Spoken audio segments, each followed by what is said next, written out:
So let's bring in CBS News Chief Congressional Correspondent Nancy Cordes. She is on Capitol Hill to talk about what we can expect. Nancy, CBS News obtained a memo from House Republicans ahead of tomorrow's hearing. What does that document tell us about their strategy? Well, it's about 18 pages long. We went through it last night, and basically what Republicans are going to be doing is taking the president's advice and arguing that he essentially did nothing wrong. They say that there isn't enough evidence after more than a dozen depositions, that the president pressured Ukraine, that he tried to cover up misconduct, or that he obstructed justice. So when the president tweets out, hey, don't say that this was wrong but not impeachable, say something stronger, say that I just didn't do anything wrong in the first place, it appears that House Republicans are going to be following his lead there.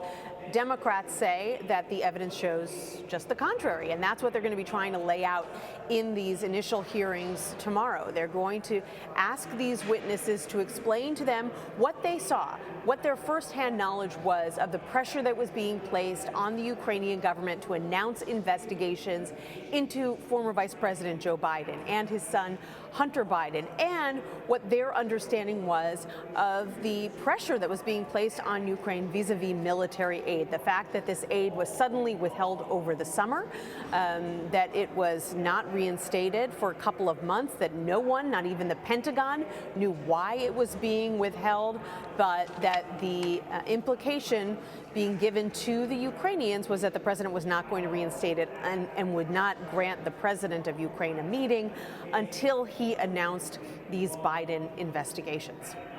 So, Nancy, what are Republican lawmakers telling you as to the reason that they want to share their strategy with the public before the hearings, as opposed to keeping it under wraps?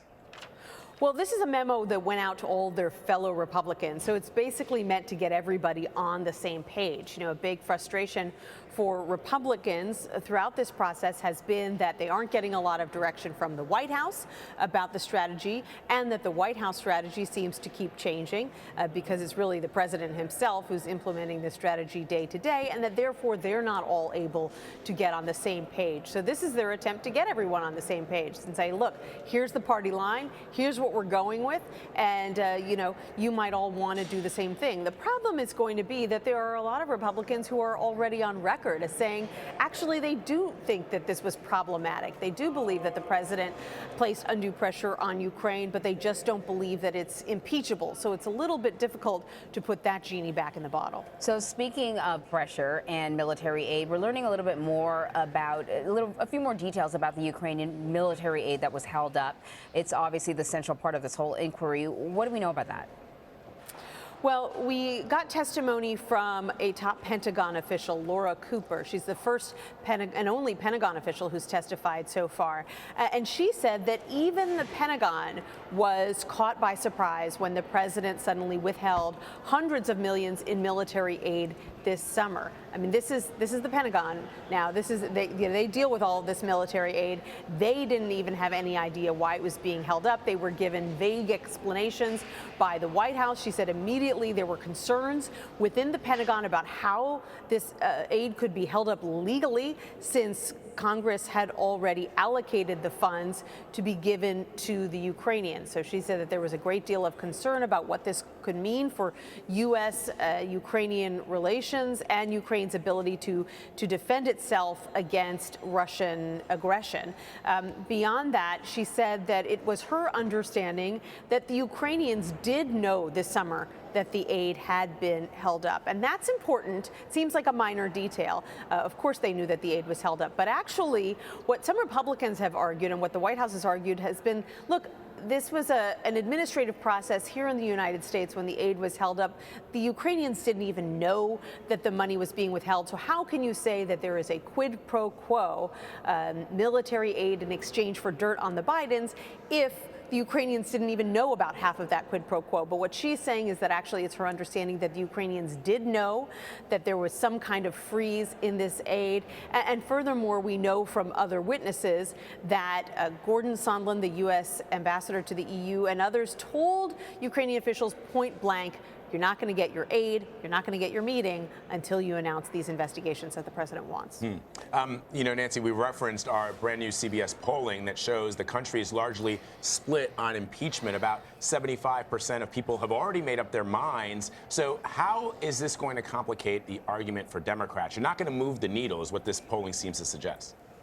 Right, and what's also interesting about that polling is it shows that there's sort of pox on all their houses, that Americans don't think that anybody is handling this impeachment process particularly well. They don't think that the Democrats are doing a great job. They don't think that the president's doing a great job. And so the question is, can either side really change that narrative with these public hearings? If they're going to be able to change the narrative, this will be their best opportunity, hours of public testimony. And it'll be really a test of whether Americans are interested and invested in this process, or whether they've sort of tired of it and feel that it is sort of just part of an endless back and forth and clash between Democrats and the President of the United States, and they're sort of weary of the whole thing. We don't know how they're going to react to the public testimony. What we know is that Democrats and Republicans are preparing very carefully. This is really their final day of preparation for these public hearings. They're going over the questions,